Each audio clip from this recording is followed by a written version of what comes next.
다음은 경기 안양 동안갑 출신의 더불어민주당 민병덕 의원 나오셔서 질문해 주시기 바랍니다.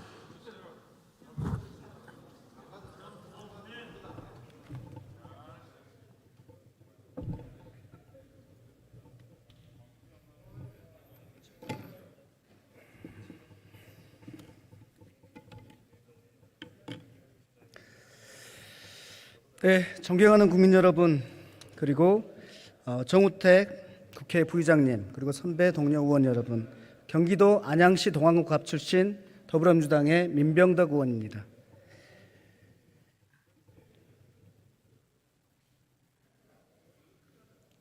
총리님 나와주시죠.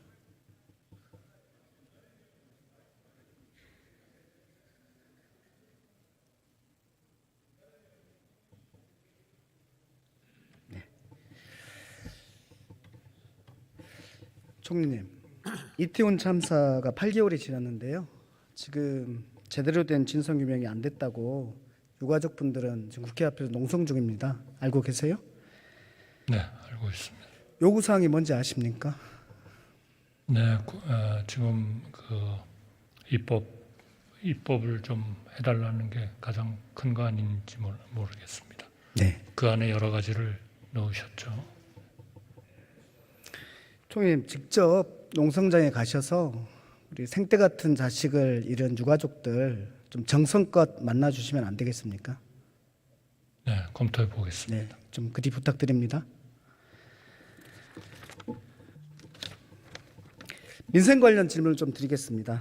그 기준금리가 세 번 계속 동결됐습니다. 그래도 신용금리가 올라갈 것 같은데 그렇죠? 지금 아마 미국의 연방은행이 어떤 결정을 곧 하겠습니다만 굉장히 중요한 요인이 될 것 같습니다. 그러니까 지난달부터 그러나 높은 금리는 당분간 이렇게 떨어지기는 좀 어렵지 않을까 그런 생각. 네, 그렇죠.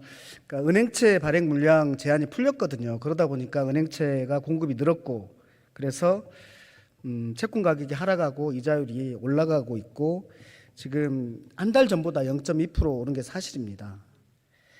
그래서 우리는 잠을 자도 이자는 잠들지 않는다는 말이 있습니다. 요즘 민생의 핵심은 금리거든요. 금리에 대한 대책이 있습니까? 그동안의 전 세계적인 고금리의 추세에 따라서 우리도 어느 정도는 따라갈 수밖에 없는 그런 상황이 있었다고 생각을 합니다. 그러나 그런 높은 금리 수준이 됐을 때 가장 타격을 보는 것은 금융 약자, 취약자들이기 때문에 그 취약자들에 대한 도움을 주기 위해서 정부로서는 상당히 다양한 정책을 해왔다고 생각을 합니다. 물론 충분치 않을 수도 있겠습니다만 정부로서는 금리 인하 요구권 같은 것도 좀 안내를 강화하도록 했고, 또 온라인 대환 대출 플랫폼 운영도 하고 있고, 또 그 은행 간의 그런 대출 금리의 경쟁 같은 것도 좀 할 수 있도록 하고 이런 조치들을 해왔습니다. 예, 총리님 주신 참고할 만한데요. 저는 대부분의 차주들에게 필요한 좀 손쉽게 지금 당장 대출 이자를 낮출 수 있는 방법에 대해서 모색해야 된다는 말씀을 드리는 겁니다. 제가 하나씩 좀 말씀을 드려볼게요. 대출 이자 가상금리 항목 속에 들어가서는 안 되는 비용이 들어가 있어요. 예금 보험료하고 지급 준비금이 뭐죠, 총리님? 그거야 당연히 저 대출하는 것이 상환이 되지 않을 때를 대비한 준비금 아니겠습니까? 네. 누구를 위한 준비금입니까? 그거는 일단은 예금 보험 같은 것이 잘 돼 있어야 우선 예금이 들어와 가지고 그것이 대출의 재원으로 사용이 되고, 또 금리도 시중금리 얘기입니다만 기본적으로 예금자 예금 보험료는 예금자를 위한 것이죠. 은행만을 위한 거다 그렇게 보기는 어렵죠. 그럼 대출자를 위한 겁니까? 아닙니다. 그러니까 직접적으로는 은행만을 위한 것은 아니다 하는 말씀을 드립니다. 직접적으로는 예금 보험료하고 지급 준비금은 예금자를 보호하기 위해서 만들어진 제도죠. 그러나 그것이 잘 되어야 물론이죠. 예금이 들어오고 그걸 통해서 대출할 수 있는 재원이 생기는 것이기 때문에 네. 우리 예금을 대출을 받아 쓰는 분들한테도 필요한 거죠. 예, 이해합니다. 그런데 이 예금자를 위한 이 비용이 대출 이자 속에 놓여 있다는 게 말이 됩니까? 그거는 사실은 은행의 경영의 하나의 중요한 파트이기 때문에 리스크 관리라는 것이 그거를 위한 일종의 경비라고 볼 수도 있고, 어느 면에서는 조금 뭐 표현이 적절한지 모르겠습니다만, 또 그러한 경비라면은 결국 은행이 그런 경비를 충당할 수 있는 것은 또 결국 그 대출을 받아가는 분들에 대한 금리나 뭐 수수료일 거기 때문에 그러한 하나의 뭐 메커니즘은 어느 면에서는 좀 불가피한 측면도 있지 않겠냐, 저는 그렇게 생각을 합니다. 자세한 거는 원하시면 우리 금융위원장께서 좀 답변을 하시도록 예, 총리님, 하겠습니다. 금방 비용을 어디 측면에서 쓰는 것은 은행의 경영상의 판단 아니겠냐 이렇게 말씀 주셨는데, 제가 작년에 이 부분에 대해서 국감에서 지적을 했고, 올해 감사원에서도 금감원을 감사해 가지고 그렇게 이 예금보험료하고 지급준비금을 대출자에게 부과하는 것이 잘못됐다라고 지적이 나왔습니다. 그래서 저는 여기에서 말씀드리고 싶은 것이, 이제 그것은 문제가 있고, 그런데 지금까지 문제가 있었던 이거에 대해서 그냥 문제가 있었다라고 앞으로 안 할게라고 끝내면 안 된다라는 것 때문에 말씀드린 겁니다. 소급해서 환급해야 되지 않겠습니까?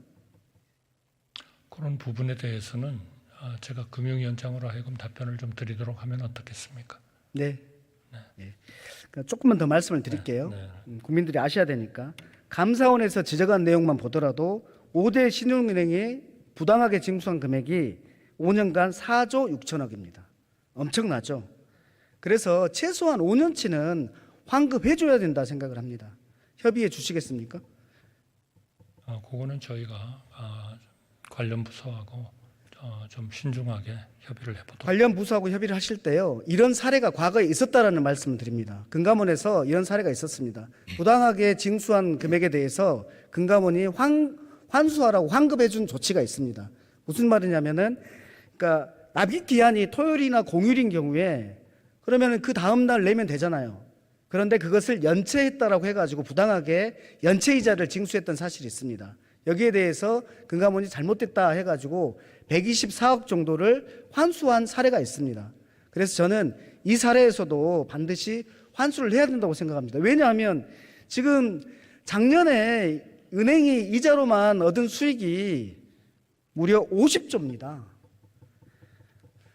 대출자들 너무나 어렵습니다. 환급하도록 협조해 주십시오. 네, 금융위원장으로 하여금 네. 답변 드리겠습니다. 한 말씀만 더 드리면요, 가상금리 세부 항목 이거 공개해야 되는 거 아닙니까? 어떤 금리? 가상금리에 세부 항목이 있습니다.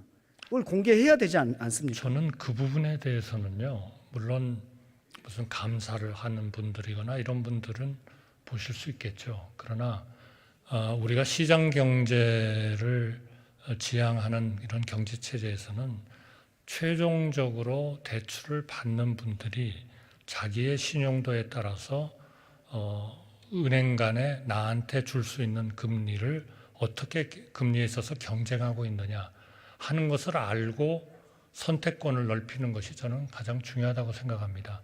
물론 그것이 적절하나 적절하지 않느냐 하는 것은 이 고객 관리 차원에서 또 은행의 중장기적인 그러한 경영 차원에서 그 은행 경영을 담당하고 있는 이사라든지 감사라든지 뭐 이런 분들의 역할을 하실 수 있겠지만, 저는 그 내역을 다 내놔라 하는 거는 저는 그거는 시장 경제에서는 최대한 좀 금기시해야 될 거 아닌가. 문제는 결국 대출을 받아가는 분들이 얼마를 부담하느냐 하는 그러한 그 부과되는 금리가 중요한 것이니까, 그 금리가 자기의 신용도에 따라서 어떻게 각 은행 간에 이거를 제공하고 있는지 하는 그런 정보를 많이 주어가지고 그러한 그 대출을 받아가는 분들이 선택할 수 있도록, 그걸 통해서 그러한 그 고객들이 봤을 때 저 은행은 우리한테 좀 부당한 금리를 높게 부과하는 은행이구나, 이런 걸 알아가지고 떠나게 되면 자연히 그런 견제력으로서 작동할 수 있지 않겠냐. 그게 시장 경제의 본료 아니냐. 저는 그렇게 믿습니다. 예, 시장 경제 본류는 정보를 제공하고 그걸 가지고 판단하게 하는 거잖아요. 네, 그렇습니다. 제가 엄청난 기밀을 공개하라는 것이 아니라 내 이자가 무엇 몇 프로 이렇게 해서 결정된다는 이 정도를 알려줘야지. 부당한 게 있으면 부당하다고 하지. 이것을 지금까지 알려주지 않으니까 이렇게 덤텅이를 써왔던 거 아닙니까? 아니 그러니까요. 마치 지금 예, 국민들은 은행에 대해서 매우 불신하고 있습니다. 공개를 하면 좋지 않겠습니까? 그러니까 그 공개가 지금까지 부당하게 한 게 4조가 넘는데요. 그러니까 이제 그 공개가 대출을 받아가는 고객의 입장에서 봤을 때 자기의 신용도나 이런 것에 따라서 그런 것들이 공시가 되면 그거를 은행 간에 전체를 일종의 들여다보고 이 은행은 특별히 높게 나한테서 받고 있었구나. 그럼 왜 그렇게 높게 받고 있냐? 이런 거를 질문도 할 수 그러니까 있어요. 오해를 하시는 것 같은데요. 신용도만 문제 삼는 게 아니라 아까 얘기 드렸던 예금보험료가 여기 가산금리에 있고 지급준비금 있고 없고 이런 것을 공개하면 되는 거 아닙니까? 아니, 그러니까. 부당한 것을 알 수 있어야 되잖아요. 아니 그러니까 제 말씀은 자기의 신용도나 이런 그 은행이 이 고객한테 차별적으로 금리를 부과하는 그런 것들을 설명을 해줘서 경쟁을 하게 하면 고객의 입장에서 보면 왜 나는 이렇게 비싸게 받습니까? 라고 거기에 은행의 감사한테 제기할 수도 있고 한다 이거죠. 그러면 그런 것이 은행 경영 차원에서 그럼 왜 높은가 하고 그러한 경영을 하는 사람들이 봐야 하는 그런 범위하고 고객이 봐야 하는 범위하고는 저는 좀 다를 수 있다. 그렇게 믿거든요. 그래서 그거를 우리가 다 봐야 되겠다라고 덤비는 것이 항상 그게 합리적이지 않을 수도 있다는 말씀을 드리는 겁니다. 그 범위의 차이는 있겠지만 다 봐야 한다는 것이 아니고 내 가격이 결정되는 이 항목이 있느냐 저 항목이 있느냐 정도는 알아야 되는 거잖아요. 아니 그러니까 그거는 결과적으로 아니 저는 당연한 것인데 계속해서 그렇게 말씀하시니까 아닙니다. 예금 준비금이 좀 거기에 들어 있는지 안 들어 있는지에 대해서 우리한테 공개 안 한다는 게 말이 됩니까? 아니 그러니까 그거는 우리가 보고 내놓으라고 하는 것이 아니고 자기가 자기의 신용도나 이런 걸로 봤을 때 조건으로 봤을 때 은행들 간의 금리를 샤핑을 해보니까 어느 은행이 특별히 비싸게 받고 있다. 왜 그러느냐 하고 문제를 제기할 수 있게 하는 것부터가 먼저다 하는 말씀을 드리는 겁니다. 그 예금보험료하고 지급준비금 부당하게 했는데 이게 5년간 4조 6천억이 부당하게 징수했다라는 것이 감소한 결과로 밝혀졌어요. 이것을 막기 위한 방법은 공개하는 거 아니냐는 말씀을 드렸던데 너무 힘들게 하시네요. 네, 그러니까 그 부분은 그 감사원이 지적을 하셨다니까 그 지적한 사항에 대해서는 우리 당국이 어떻게 보고 있고 어떻게 하려고 하는지를 우리 금융위원장으로 하여금 설명을 드리도록 하겠습니다. 예, 한 말씀만 더 드릴게요. 그 교육세법에 따르면은 이렇게 있습니다. 은행은 이자 수익의 0.5%를 교육세로 납부하도록 규정되어 있습니다. 그러면은 은행이 이자로 1,000원을 벌면은 5원을 교육세로 내라는 거죠. 그리고 995원을 가져가라는 거 아닙니까? 그런데 은행이 1,005원을 걷습니다. 그러면은 이 세금을 전부 대출자에게 전가하는 거죠. 이게 맞습니까? 글쎄요. 뭐 세금을 전가하느냐 전가하지 않느냐 하는 거는 경영의 문제일 테고요. 궁극적으로는 나한테 최종적으로 부과되는 하나의 그런 나의 대출에 내가 대출을 받은 것에 대한 부담이 은행 간에 비교해 봤을 때 어떠냐 하는 것이 더 중요하지 않을까요? 그러니까 무엇을 넣느냐 안 넣느냐 그거의 정당성이 뭐냐 그거를 왜 넣느냐 하는 거를 그렇게 세세하게 따지는 것은 제가 보기에는 은행의 경영에 너무 깊이 들어가는 거 아닌가 싶습니다. 세금을 그러니까, 전가하는 것인데 아니 그러니까 세금을 전가하는 게 옳으냐 안 그러냐 하는 거는 또 수많은 논리가 있고 이론이 있을 테니까 우리가 뭐 세금을 부과하면은 심지어 뭐 주택의 임대료 같은 것도 우리 주택에 대한 세금이 올라가면 전가된다고 주장하는 사람과 그렇지 않다. 그거는 뭐 공급의 탄력성과 수요의 탄력성을 검토를 해봐야 하는 것이다. 뭐 여러 가지 이론이 있잖아요. 그러니까 결국 저는 모든 이런 시장 경제에 있어서의 규제라는 거는 정부가 필요한 최소한으로 그쳐야 되고 상당 부분을 그런 효과를 나타낼 수 있는 그런 정책은 하되 경영의 어떤 그러한 그 여지는 상당 부분 그거는 시장의 이런 그 소위 참가자들한테 줘야 된다. 저는 그렇게 믿습니다. 지금 힘든 대출자들 입장에서는 총리님 말씀은 항상 강한 은행 편인 것 같습니다. 은행 입장에서는 이 주머니나 저 주머니나 같다 이렇게 생각하고 이거 경영의 문제다 이렇게 하지만 대출자 입장에서는 예금자의 주머니하고 대출자의 주머니하고 은행의 주머니가 다릅니다. 이거 혼동하지 마십시오. 이것을 정확하게 해서 아닌 것을 발라내면은 대출 이자가 낮아집니다. 은행은 정상적인 이익을 가져가면서도. 그러니까 최종적으로 그 판단은 대출을 받아가는 사람이 은행 간의 그러한 대출의 수준을 최종적으로 판단을 하도록 해주는 것이 중요하지. 감사원까지 부당하다고 했기 때문에 그거의 구성비를- 정부에서 거기에 대해서 조금 더 대출자를 위해서 전향적으로 보시라고 지금 제가 아이디어를 드리는 겁니다. 지금 그러니까 모르셨던 내용을 제가 말씀드리는 거잖아요. 그러니까요. 저는 원칙적인 말씀을 드린 거고요. 그 부분에 대해서 감사원에 의해서 무리라고 지적받은 데에 대해서 우리 금융당국이 어떻게 하고 있는지는 제가 금융위원장으로 하여금 설명드리도록 하겠습니다. 지금까지는 대출자가 봉이었던 것 같습니다. 그건 뭐 보는 관점에 따라서 달라질 수 있다 이렇게 봅니다. 예, 정부는 엔데믹을 선언했지만은 우리 소상공인들은 여전히 엔데믹이 아닙니다. 그래서 제가 이 자리를 빌어서 소상공인 자영업자 여러분들께 드릴 말씀이 있는데요. 코로나 당시에 집합금지 명령을 따랐고 거기에 대해서 우리는 소상공인 자영업자의 손실을 외면하지 않고자 했습니다. 그래서 온전한 손실 보상을 하려고 했는데요. 그래서 코로나 특별법도 만들었고 토론회도 무수히 하고 농성도 하고 그랬습니다. 그런데 그 결과는 60% 정도밖에 성과를 못 냈습니다. 지금 소상공인들은 고름이 창창한 상태로 지금 아픈 상태로 남아있다고 보시면 됩니다. 그래서 제가 이 자리를 빌어서 대한민국 소상공인 자영업자 여러분들께 죄송하다는 말씀을 드립니다. 죄송합니다.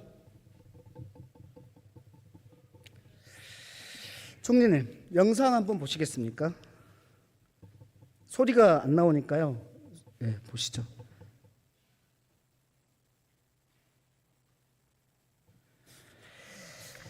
이거 대통령께서 공약 파기하신 거에 대해서 사과하셨습니까? 저는 이 부분을 오늘 우리 의원님께서 물으실 줄을 모르고요. 사실 준비가 별로 안 돼 있습니다. 아니 그래서 보여드린 겁니다. 네, 그거는 공약을 파기하신 거거든요. 그래서 그러면 요- 사과하셔야 되는 거 아닙니까? 그래서 이 부분은요. 작년에 새 정부가 들어와서 앞으로 이런 문제에 대한 국가의 어떤 하나의 보상 이런 것들은 일정한 규칙에 의해서 해야 되겠다라고 그래가지고 특별법도 만들었고 그렇게 해서 이행이 되고 있기 때문에 이 문제는 그때 그 추경과 함께 입법을 했던 우리 경제부총리가 좀 설명하도록 하겠습니다. 명백한 공약 파기인데 그러면 사정이 있을 겁니다. 그러면 국민들에게 최소한 사과는 하셔야 되는 거 아닙니까? 그렇지 않으면 매표행이죠. 그러니까 우선 그 문제가 어떤 형태로 어떻게 처리가 됐는지를 우리 경제부총리께서 좀 말씀을 드리도록 그렇게 하겠습니다. 예, 다른 문제 넘어가겠습니다. 코로나 차임 연체 특례 조항이라는 게 있었습니다. 왜냐하면 그 차임을 연체하면 임차인 보호 규정이 없어지거든요. 그래서 코로나 시기에 이것을 봐주는 특례 조항이 있었어요. 그게 6개월 법으로 제정됐었습니다. 그런데 우리 엔데믹 선언할 때까지 6개월이 아니잖아요. 그럼 그 긴 기간 동안에도 이 특례를 좀 넓혀야 된다고 생각하는데 어떻게 생각하세요? 그래서 그 부분은 그것이 지금 의원님께서 얘기하시는 말씀이 이 엔데믹으로 들어가는 것하고 맞는 건지 또 그렇게 하도록 돼 있는 의무였는지 이런 문제에 대해서는 제가 필요하면 오늘 이 질문을 하실 줄을 사실은 요지로서 요지는 드리긴 했는데 저희는 소상공인에 대한 뭐 부채에 대한 방안에 대해서 물으신다 이렇게 들었었는데요. 그래서 이 부분은 저희가 다시 확인을 해서 좀 드리든지 우리 좋습니다. 강조 제가 아이디어를 드리는 거니까요. 하나 더 말씀드릴게요. 이거는 소상공인들한테 지금 당장 필요한 문제여서 말씀을 드립니다. 그 상가건물 임대차 보호법 이렇게 되어 있거든요. 3기의 차임액에 이르는 연체한 사실이 있을 경우에는 임차인 보호 규정이 없습니다. 그러니까 계약갱신 청구권이 없어지는 거예요. 그러니까 지금 몇 년 전에 5년, 10년 전에 3번 연체한 사실이 있으면 그럼 지금은 갚았다 하더라도 계약을 갱신할 수 없어져 버립니다. 이것이 엄청나게 문제예요. 왜냐하면 지금 코로나가 이제 어느 정도 극복해가지고 장사가 되기 시작해가지고 계약을 갱신하려고 했을 때 계약을 거절할 수 있거든요. 그래서 이것은 당장은 아니래도 1년 내에 곧 닥칠 수 있는 문제이기 때문에 정부에서 수많은 소상공인들의 피눈물이 나올 수 있는 문제이기 때문에 이 부분에 대해서는 대책을 좀 세워주십사 말씀을 드립니다. 네, 검토해 보겠습니다. 네. 이 문제. 그래서 제 제안이 하나 뭐냐면 그것을 그 기한을 두지 않으니까 그런 거거든요. 2년 내에 3기에 연체한 사실이 있는 경우와 같이 그 기한을 두면 이것이 어느 정도 해소될 것 같다라는 의견을 드립니다. 예, 그리고요. 저희 지역구가 안양인데 조개 칼국수를 하시는 분이 계세요, 사장님이. 근데 해산물인 조개에서 소고기로 바꾸겠다고 합니다. 이 불안하신 거거든요. 어떻게 생각하십니까? 그거는 이제까지 우리나라에서 잡히는 어획물에 있어서는 한 번도 문제가 없었고 해역에도 그런 문제가 없었고 또 만약에 일본의 오염수 방류에서 그런 문제가 일어날 것을 걱정한다면 우리가 일본 후쿠시마 지역에서의 수산물은 수입을 하지 않을 거고 해염수 오염수 방류에 대해서는 과학적 기준을 충족할 때 방류를 한다는 계획을 지금 추진하는 것으로 우리가 그렇게 알고 있기 때문에 이러한 그 해산물을 이쪽으로 소문에 의해서 선동에 의해서 괴담에 의해서 바꿔야 되겠다 하는 것은 저는 그거는 신중하게 생각하시는 게 좋지 않을까 생각합니다. 그 오염수를 방류하면 그게 돌아서 한국 바다에도 오겠죠. 네, 4년 내지 5년이 지나면 오는 것으로 되어 있습니다. 그 총리님 어제 방사능 오염수가 기준치 이하라면 마실 수도 있다고 말씀하셨는데 네. 혹시 일본 총리도 마실 수 있다고 하신 적 있습니까? 글쎄요, 일본 총리까지 뭐 제가 예, 제가 알기로는 없습니다. 그러니까 일본 총리도 오염수를 마시겠다고 한 적이 없는데 그런 대한민국 총리께서 무식한 질문을 하는 분들이 엄청난 없었겠죠. 용기를 부리셨다라는 말씀을 드립니다. 네. 그 다른 측면에서 말씀을 드리면요, 우리 약을 만들 때 임상을 하죠. 네. 네. 30년 동안 방사능 오염수가 방류될 때 그 해양 생태계가 어떻게 될지, 먹거리가 어떻게 될지, 그걸 먹은 우리 아이들의 몸이 어떻게 될지에 대해서 임상을 거친 적은 없죠, 지금. 임상을 거친 적은 없지만 철저하게 과학적으로 점검하겠다는 생각은 가지고 있습니다. 그렇죠. 지금의 과학적 수준을 가지고 그렇게 안전하다고 확신하시는데 이게 30년 동안 축적되었을 때도 그것이 안전한 것인지 이거에 대해서 우리 엄마들을 설득할 수 있습니까? 그거는 제가 분명하게 말씀드려야 되겠네요. 그거는 지금의 과학적 기준이라는 것은 우리 인체가 감당할 수 있는 1년 동안의 방사선 양이 1mSv라는 단위로 됩니다. 그럼 이번에 방류하는 그것이 뭐 69개가 될지 64개가 될지 지금 도쿄전력은 69개를 해가지고 다 웹사이트에 올리겠다 그렇게 얘기를 하고 있는데 그런 것들을 다 일종의 방사능 그 전환 계수라는 것을 가지고 기준이 지금 일종의 베크렐로 표현이 되지 않습니까? 그거를 전환 계수를 곱해가지고 우리가 1년에 감당하는 방사선 양이 1mSv가 되느냐 거기에 맞을 때 이것이 기준에 맞는 겁니다. 그러니까 지금 의원님 말씀하신 30년 동안에 우리가 열심히 감시하고 잘 해가지고 다 이 기준이 지켜졌다라고 생각한다면 그런 일은 과학적으로는 일어나지 않는다. 그러니까 우리가 30년 동안 축적된 그때의 위해성에 대해서도 확신할 수 있다는 얘기죠. 30년 동안 축적이 돼도 그런 일은 안 일어납니다. 그러니까 30년 동안로 확신할 수 있다는 거죠. 그렇습니다. 그러니까 어떤 분이 그런 추계를 해봤어요. 그 생선을 좋아하는 사람이 생선에 대한 기준이 있습니다. 100베크렐이죠. 지금 우리 기준도 100베크렐인데요. 생선을 좋아하는 분이 매일 200g씩 100베크렐에 해당하는 생선을 먹었을 때 그분이 1년에 축적 내지는 노출되는 것은 저 1밀리세버트다. 그것은 엑스레이 한 번 찍는 거하고 같다. 이런 그 결과를 낸 적이 있습니다. 저는 지금의 과학을 가지고 그러니까 30년 뒤를 확신하시니까 그렇습니다. 그렇다고 그러니까 말씀하시는 매년 거고. 기준을 맞춰서 하면 우리 인체에는 해롭지 않다 하는 말씀을 드리고 그게 과학이다 하는 말씀을 드리겠습니다. 지금 우리나라 국민이 불안한 이유가 오염수가 해양에 방류되기 때문이지. 그렇죠. 그리고 거기에 대해서 과학적으로 우리가 30년 뒤까지 다 잘 모르기 때문에 불안한 것이 이게 사실 아닙니까?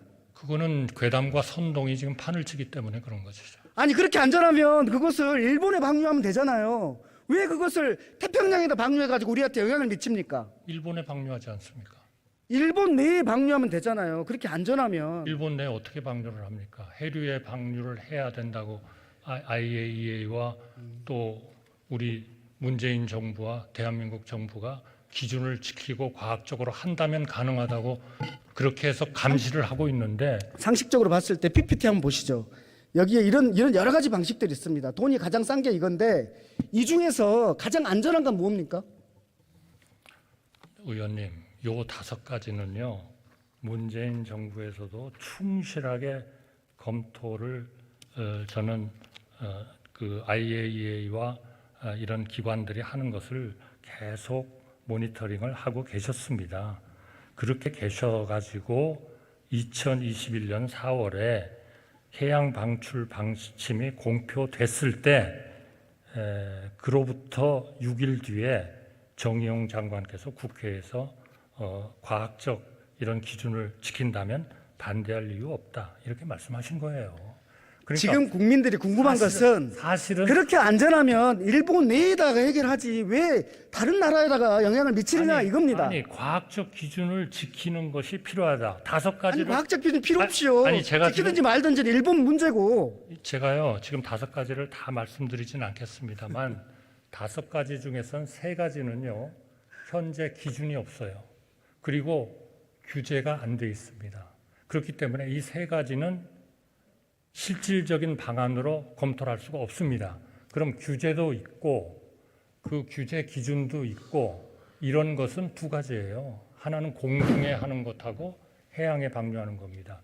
그러면 해양에 방류하는 것이 과학적으로 안전해야 된다는 건 이거는 너무나 상식적인 얘기 아닙니까? 그렇게 해야죠. 지금 보관하고 있는 거는 아직 처리하기 전에 오염수라니까요. 그 오염수는 다 정화 과정을 거쳐서 지금 기준을 아니죠. 방류를 하는 것이 옳다고 지금 IAEA와 문재인 정부 그때 당국자와 우리가 결정을 한 거다 이거죠. 그러면 우리가 해야 할 일은 과학적으로 확실하게 그 기준을 맞도록 추진하는 것이 중요한 것이지 지금 와가지고 딴 방법을 어떻게 해라 하는 거는 글쎄요.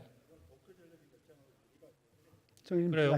우리가 뭐 얘기할 사항은 아닙니다. 우리는 다만 과학적으로 지키지 않으면 반대한다는 것밖에 없는 거죠. 들어가시죠. 네. 국토부 장관님 좀 뵙겠습니다.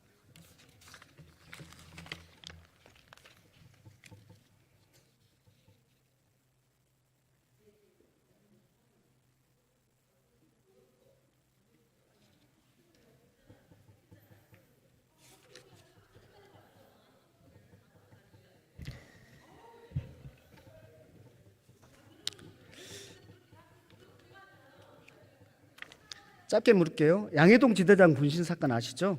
SNS에 지금도 올려 있는데 이거 사과하실 생각 없습니까? 저는 고 양해동 씨의 죽음에 대해서는 그 자체에 대해서는 평가를 하거나 언급한 사실이 없습니다. 페이스북은 당시 그 안타깝고 극단적인 비극적인 사건에 대해서 보도를 보니까 그 옆에 있던 부위원장, 건설로드 부위원장이 1분여에 가까운 시간 동안 전혀 만류하는 행동이나 발언이 없었다. 이야기를 듣고 보고 이건 너무 충격을 받았기 때문에 그 점에 대해서 의문스럽다라고 했고요. 그래서 그 점에 대해서 제가 지적한 것에 대해서 고인에 대한 명예가 훼손된다거나 고인의 죽음에 대한 평가를 한 것이 아니기 때문에 지금 그러한 주장을 하는 여러 요구나 비난은 관역을 잘못 잡은 거라고 생각합니다. 경찰이 자살 방조 정황이 없다고 일축을 했는데 그래도 인정하지 않으신다는 거죠? 그 후에 보도를 보니까 그 부위원장은 그때 당시에는 정신이 그냥 전기가 나가버린 상태 비슷해서 기억이 안 난다라고까지밖에 발언을 못 하더라고요. 자기가 그때 무슨 말을 했는지 기억이 안 난다? 저는 그 발언 자체도 매우 석연치 않다고 생각하고 있습니다. 경찰도 안 믿는다는 거죠? 아니, 경찰을 안 믿는다는 게 아니고요. 그거는 보도가 이미 다 됐습니다. 그 부위원장이 그때 가서 왜 10여 미터나 떨어져 있으면서 왜 다가가지도 않았고 말리지도 않았냐. 그러니까 물론 여기저기서는 뭐 문자로 말렸다 이런 식으로 얘기는 하고 있는데요.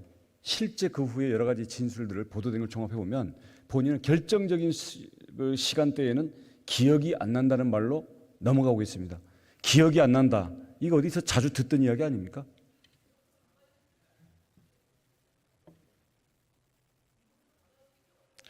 경찰이 자살 방조 정황이 없다라고 일축을 했는데 고민해 보십시오.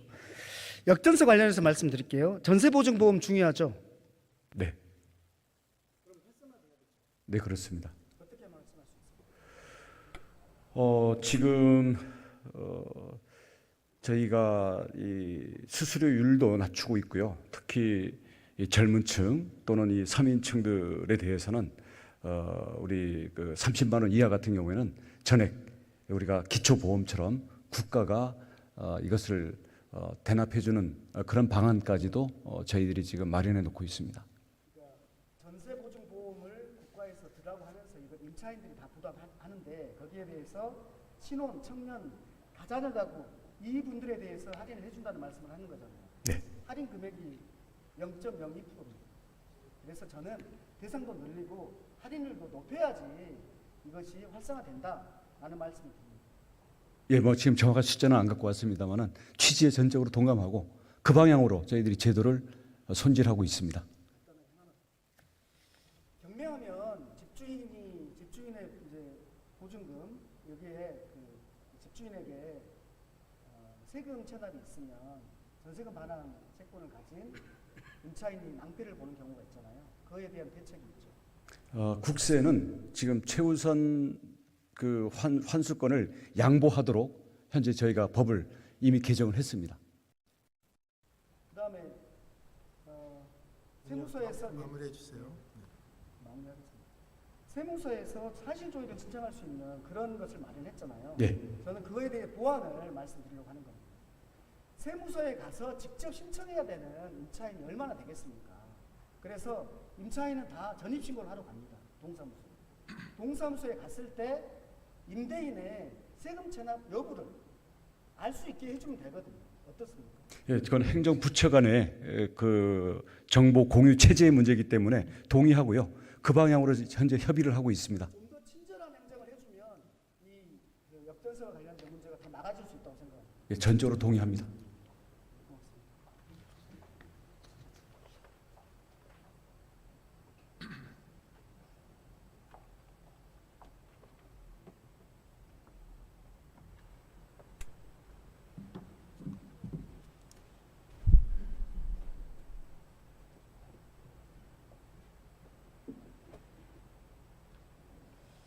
네, 국민 여러분, 정치는 국민의 먹고 사는 문제를 해결하는 것입니다. 첫째도 민생, 둘째도 민생, 셋째도 민생입니다. 지금 경제 전망이 어렵습니다. 윤석열 대통령님 그리고 정부 여당, 야당을 탄압하고 언론을 탄압하고 노조를 때려잡는 데 힘쓰지 마시고 제발 어려운 중산층과 서민의 민생을 정성껏 챙겨주시길 바랍니다. 요청해 주셔서 고맙습니다.